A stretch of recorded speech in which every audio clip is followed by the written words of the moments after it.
ina ni Carlos Yulo, Angelica Yulo nakisali sa Squid Game Season 2. Naghatid ng kasiyahan sa publiko ang kumakalat na larawan mula sa isang nakakatuwang eksena sa hit Netflix series na Squid Game 2. Ang larawan ay ipinost ni Miss Everything sa kanyang Facebook account, kung saan makikita na ang mukha ni Angelica Yulo, ang ina ni 2 beses na Olympic gold medalist na si Carlos Yulo, ay inedit at inilagay sa karakter na ginagampanan ng kilalang aktres mula sa South Korea na si Kang Esim. Sa Squid Game 2, ang karakter ni Kang Esim na si Ji Young-jo o player 149 na ay isa sa mga pinakamatagumpay at ikinagugulat na tauhan. Nakita siya sa mga mataas na tensyon at kapanapanabik na eksena ng serye, kaya't hindi nakapagtataka na naging paborito ng maraming manunood. Isinasalaysay sa sequel ang buhay ng mga kalahok na naglalaban-laban upang makamit ang premyo sa isang matinding laro ng buhay at kamatayan. Ang imahe na ibinahagi sa Facebook ay nakatawag ng pansin ng mga netizens dahil sa pagka-edit ng mukha ni Angelica Yulo sa isang popular na eksena mula sa serye.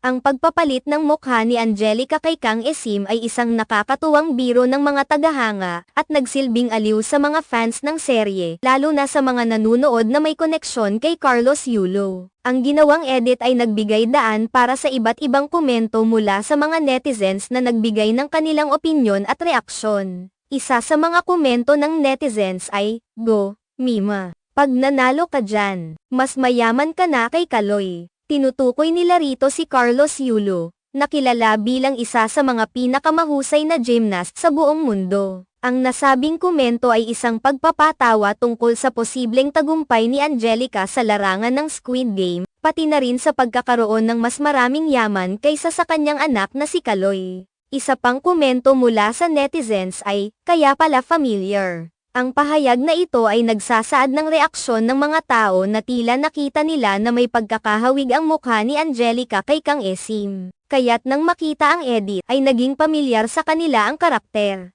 Hindi rin nakaligtas sa mga komento ang pagkakaroon ng friendly rivalry sa pagitan ng mga bansa. Isang netizen ang nagkomento, "Go Mommy Yulo, pero mas magaling pa rin Japan." Ipinapakita nito ang suportang ibinibigay nila kay Angelica. Ngunit may kaunting biro tungkol sa mas mataas na antas ng kahusayan ng ibang mga bansa tulad ng Japan sa mga laro ng Squid Game. Sa kabuuan, ang kumalat na larawan at mga reaksyon ng mga netizens ay nagbigay ng aliw at tawanan sa mga tagahanga ng serye at sa mga taong may koneksyon kay Carlos Yulo at sa kanyang pamilya. Sa kabila ng seryosong tema ng Squid Game, ang mga ganitong uri ng biro at edits ay nagpapakita kung paanong ang mga tao ay nakakahanap ng kasiyahan sa mga paborito nilang karakter at mga kwento sa kabila ng mga trahedya at paghihirap sa buhay ng mga tauhan sa mga serye.